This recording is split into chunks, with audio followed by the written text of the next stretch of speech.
Sir, India కూటమి సమావేశానికి కొన్ని పార్టీలు డుమ్మా కొట్టాయి. తమిళనాడుకు చెందిన టీవీకే, డీఎంకే రెండూ దూరంగానే ఉన్నాయి.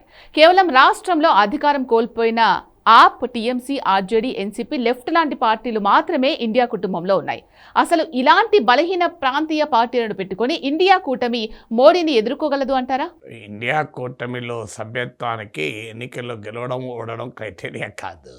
అలా అయితే మీకు ఎన్నికల్లో గెలిచిన కర్ణాటక, తెలంగాణ, హిమాచల్ ప్రదేశ్లో అధికారంలో ఉన్న కాంగ్రెస్ కూడా ఆశలేదు కదా. సో అందువల్ల ఎన్నికల్లో ఓడిపోయిన పార్టీయా, గెలిచిన పార్టీయా అనే ప్రాతిపదిక పైన ఇండియా కూటమి ఉండదు. ఇండియా కూటమిలో ఒక్క డిఎంకే మినహా మిగతా పార్టీలన్నీ హాజరయ్యాయి.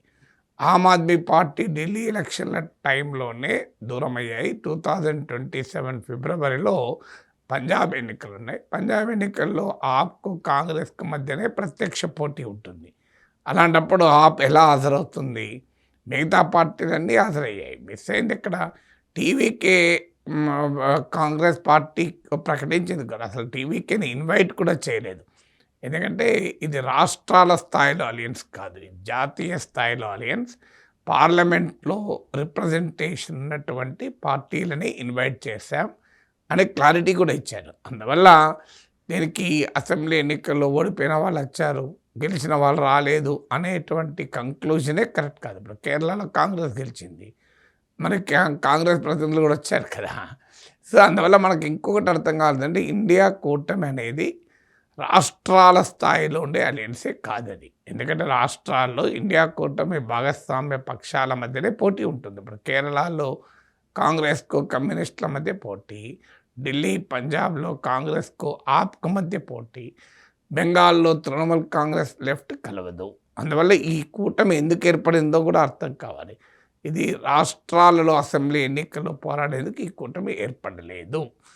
ఈ కూటమి ఏర్పడింది జాతీయ స్థాయిలో బీజేపీని ఎదుర్కోవటానికి ఏర్పడిన కూటమి. ఇది ఎలక్టోరల్ అలయన్స్గా రూపాంతరమే చెందలేదు. ఎందుకంటే ఎలక్షన్స్ ఇప్పుడు ఏం దగ్గరలో లేవు, 3 ఏళ్ల తర్వాత ఎలక్షన్స్. అప్పటి వరకు ఉండే పర్ముటేషన్స్ అండ్ కాంబినేషన్ బట్టి ఉంటుంది. ఇప్పుడు డిఎంకే 2024లో కాంగ్రెస్ డిఎంకేలు కలిసి పోటీ చేశాయి, ఇప్పుడు విడిపోయి ఉన్నాయి కదా. సో అప్పటి వరకు ఎవరితో కలుస్తారో కూడా చెప్పలేము మనం. అందువల్ల భారత రాజకీయాల్లో బిఫోర్ ఎలక్షన్ అనేది యాంటీ ఇండియా అలియన్స్ సాధ్యమే కాదు. ఆఫ్టర్ ఎలక్షన్స్ మాత్రమే అప్పుడున్న పరిస్థితులతో సాధ్యం కావాలి. అందువల్ల జాతీయ స్థాయిలో బీజేపీని వ్యతిరేకించే పార్టీల పొలిటికల్ అలియన్స్ ఇది. డిఎంకే బీజేపీని వ్యతిరేకించకూడదని నిర్ణయించుకుంటే అది ఆ పార్టీ ఇష్టం. ఇప్పుడు ఆ పార్టీకి ఏంటంటే ఒకప్పుడు అధికారంలో ఉన్న సమయంలో ఏడీఎంకేతో బీజేపీ కలిసి ఉండే కనుక ఎన్డీఏ దానికి ప్రధాన ప్రత్యర్థి కనుక డిఎంకే ఇండియా కూటమిలో ఉంది. తర్వాత ఇప్పుడు డిఎంకేకు ప్రధాన ప్రత్యర్థి ఎన్డీఏ కాదు, ప్రధాన ప్రత్యర్థి విజయ్ నాయకత్వం టీవీకే, దాంతో కలిసిన కాంగ్రెస్. అందువల్ల వాళ్ళు ఇండియా కంటే దూరంగా ఉన్నారు. ప్రాంతీయ పార్టీల చరిత్రలా మీరు మొదటి నుంచి కూడా చూసిన అటు యూపీఏలో ఇటు ఎన్డీఏలో బీజేపీకి వ్యతిరేకంగా అనుకూలంగా అనేకసార్లు పల్టీలు కొట్టారు. సో ఇదేమీ కొత్త కాదు కదా.